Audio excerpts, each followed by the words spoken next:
नमस्कार, total TV देख रहे हैं आप। मैं हूं आपके साथ प्रगति चतुर्वेदी। सीधे रुख करते हैं विज्ञान भवन का, जहां केंद्रीय गृह मंत्री अमित शाह बोल रहे हैं। क्या कुछ कह रहे हैं, सुनवाते हैं आपको।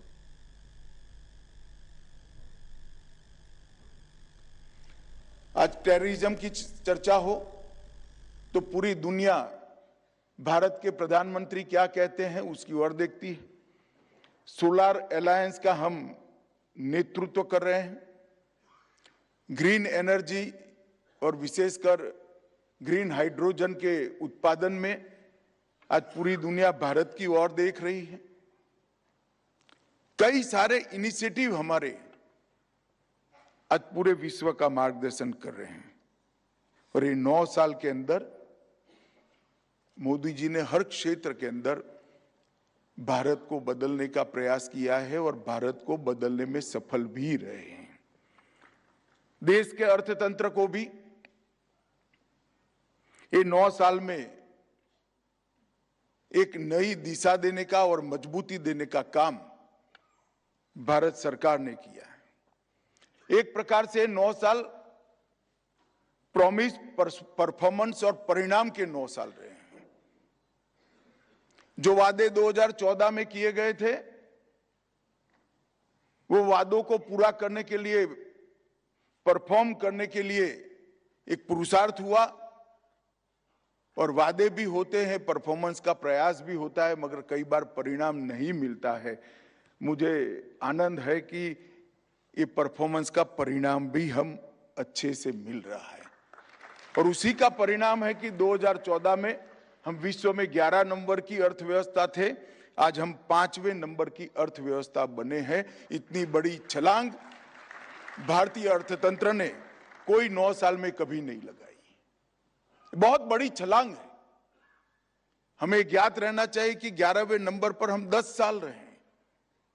इस स्टैग्नेंसी को तोड़कर 9 साल के अंदर 11वें नंबर की अर्थव्यवस्था से हम 5वें नंबर की अर्थव्यवस्था पर खड़े हैं और आज विश्वास के साथ कह रहे हैं कि 27 में हम दुनिया की 3रे नंबर की अर्थव्यवस्था बन जाएंगे। 23-24 का growth rate 6.1% GDP growth rate, मेरा अनुमान है कि ये ग्रोथ रेट हम अचीव कर ही लेंगे और अगर ये अचीव करते हैं तो G20 में सबसे ज्यादा ग्रोथ रेट वाला कंट्री भारत बनेगा। 14 सेक्टर में PLI स्कीम ने मेक इन इंडिया के स्वप्न को साकार करा है। आज पूरे विश्व के लिए, उत्पादन के लिए भारत ल्यूक्रेटिव डेस्टिनेशन बना हुआ है। विश्व की सारी कंपनियां जो कोई भी देश छोड़कर कहीं जाना चाहती हो तो उसकी सबसे पहली प्रायोरिटी भारत है। वो हम सब के लिए बहुत सारे मौकों का निर्माण करती है। मित्रों, बहुत सारा बदलाव भारत ने ये 9 साल के अंदर देखा है।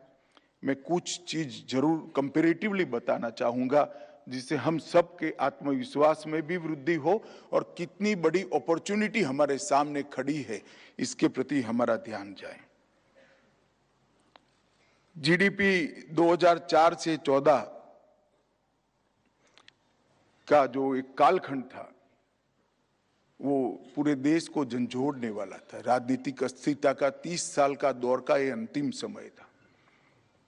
ये 10 साल, ये 9 साल राजनीतिक स्थिरता के रहे, नीति निर्धारण के रहे।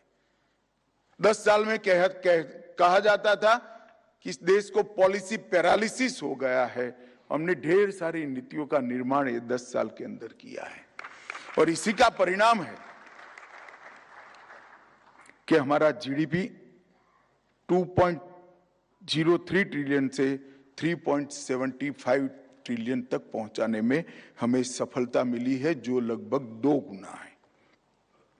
प्रति व्यक्ति आय 68,000 रुपया था, 68,000 था।